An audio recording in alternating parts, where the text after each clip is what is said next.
Being a business owner now, as opposed to, there's a good topic. What's the difference maybe between being an engineering owner of a company versus a good technician? I'm a great technician. Sounds a little egotistical. I'm pretty damn good at what I do. I am learning more every single day now as a business owner, and managing others and delegating and mentoring others.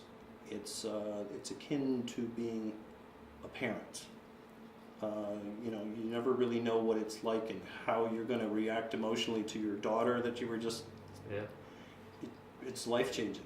It's a completely different perspective, and until you sort of are immersed in that, that's the best analogy. I don't have kids, which means I'm going to retire at some point and not have to fork it all over to some higher education place. But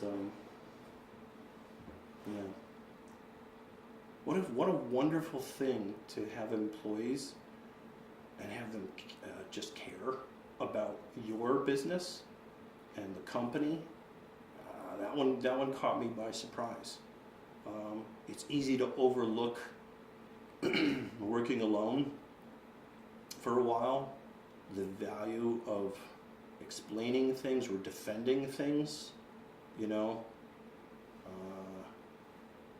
really nice to have at least one other. We have now 4 other engineers in the office, myself and 4 people under me. I've got 2 sort of mid-level people and 2 younger people. For the first time I brought somebody very green and new in, was frustrating for both them and for me, because I didn't have the time to devote to mentor properly.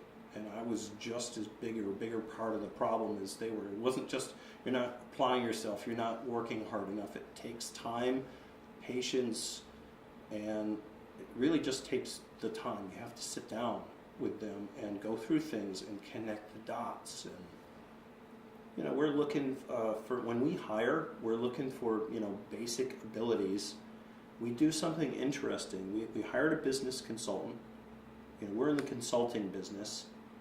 We rely on people to hire us for our expertise. Running a business, there are certain people who are just natural managers. I am not a natural manager, but I can learn, I can improve, and that's all you really want to expect from most people in most situations. But we give people a personality. It's not like Myers-Briggs. We got connected with, it's a strange title, an industrial psychologist. And you take a hour-and-a-half long test that you're not really expected to finish.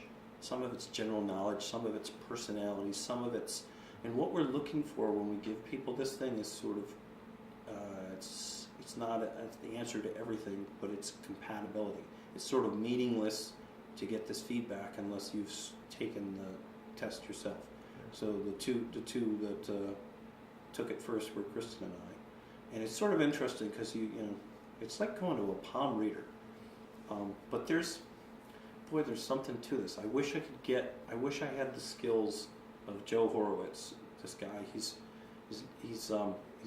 probably mid-60s. He's been doing this a long time. He's exceptionally good at giving us sort of an independent gut check. You sit across from somebody in an interview, and in an hour or 2 hours, you're supposed to figure it all out. Are you compatible? Are they giving you the answers that they think you want to hear? Are they being true to themselves and to you? It's exceptionally difficult. And certain people are just, they're wired for this. They can intuitively read people. Engineers are in general not really strong interpersonally, some better than others, but maybe it's the analytical portion or side to it, but we really find that it's an important tool. And sometimes we get ambivalent answers, and sometimes it's a strong, I wouldn't hire this person, or yeah, you'd be hard pressed to find someone better. And mostly it's not, are they good or bad, it's more, are they compatible for you and Kristen and the rest of the team? Because almost everybody on the staff now is going through the testing. This particular personality profile, I want to say, I guess the best way to phrase it is a compatibility profile. And we end up having a conversation. There aren't boxes that you always, ranks in this category he's a 6, and in this one he's a, is the person introverted or extroverted? Now that's important. But why is it important? Because, Kristen and I are both introverted. I consider myself to be fairly outgoing. I remember on a scale of 1 to 10, introvert, extrovert, I was maybe a 2, which I found surprising. I'm not just, you're pretty much introverted. You're happy to just work by yourself and etc. Kristen is like a -5. Kristen is happier to just work alone, curl up with a good book, whatever. I don't know. Maybe that's why we're compatible. I don't know if it's I really would want the straight skinny. If I were a candidate to be hired and to sort of go into should I or shouldn't I start my own business. We were a year and a half, 2 years in before we hooked up with this guy. I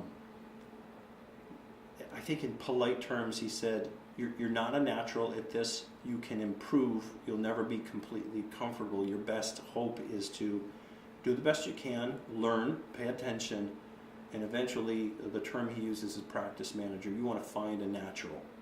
Someone who's good, who loves, who eats up the whole, hey, how you doing? How can I help you? How can I help you improve? How can I make you happy kind of thing? Give people feedback, positive and negative, etc. It just comes naturally for some people. So the person in a business, he terms a practice manager. And that could be an employee.